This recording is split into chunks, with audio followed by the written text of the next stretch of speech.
My name is Isabella. I am 25 years old, and this is the story of a decision that changed my life forever. 2 years ago, I was living alone in Miami. I worked in a small cafe near the beach. My job was simple. I served coffee, cleaned tables, and smiled at customers. But behind that smile, I was tired and worried. Life was expensive. My rent was high. My salary was low. Sometimes, I skipped meals to save money. At night, I cried quietly in my small apartment. I felt lonely and afraid of the future. One morning, a new customer walked into the cafe. His name was Mr. Robert. He was around 60 years old. He wore expensive suits and always carried himself with confidence. He ordered black coffee every day and sat near the window. He was polite. He always said thank you and left a generous tip. After a few weeks, he started talking to me. He asked about my dreams. No one had asked me that in a long time. I told him I wanted a stable life. I wanted to feel safe. One evening, after the cafe closed, he said something that shocked me. "Isabella," he said softly, "you deserve better. I can give you a comfortable life. Marry me." I felt my heart stop. Marry him? He was much older than me. I did not love him. But I was tired of struggling. I was tired of being scared every month when bills arrived. That night, I could not sleep. Should I choose love, or security? I didn't know it yet, but my answer would change everything. For many days, I thought about his offer. My heart felt confused.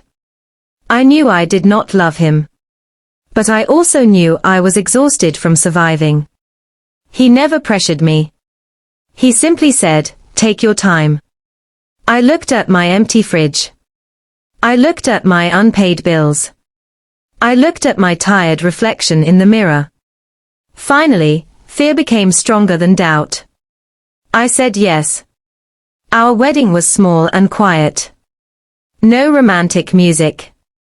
No deep emotions. Just a simple ceremony and a contract that changed my life. After marriage, everything changed very quickly. I moved into his large house. It had a beautiful garden and a swimming pool. I had my own car.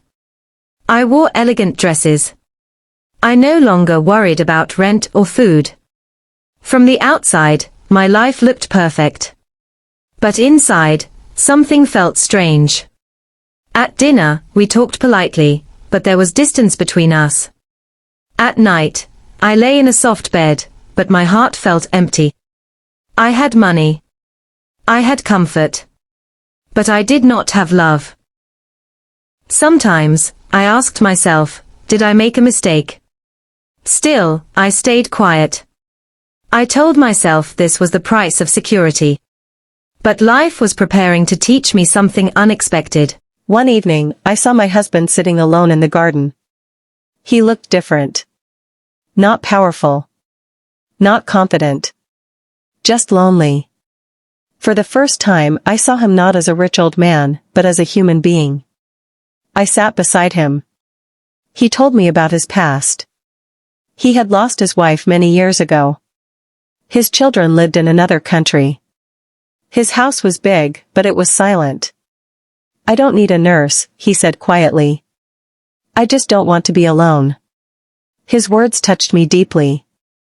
I realized something important. I married him because I was afraid of being poor. He married me because he was afraid of being alone. We were both scared. From that day, I started trying. I listened to his stories. I shared my thoughts. Slowly, our conversations became warmer. I began to respect him. Then I began to care for him. And one day, I noticed something surprising. I smiled when he entered the room. Not because of money, but because I felt connected.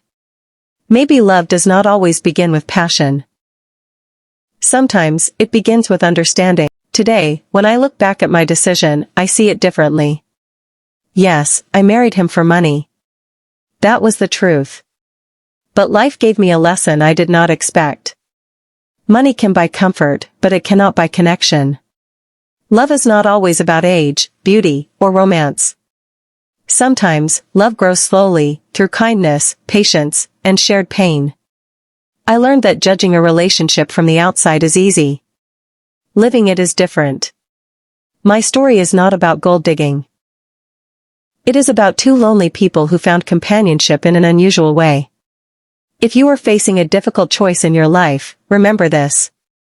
Fear should not be your only guide. And sometimes, the heart understands things later than the mind.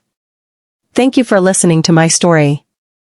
If you enjoyed this emotional English story and want to improve your listening and vocabulary, don't forget to like, share, and subscribe for more simple and powerful stories. See you in the next story.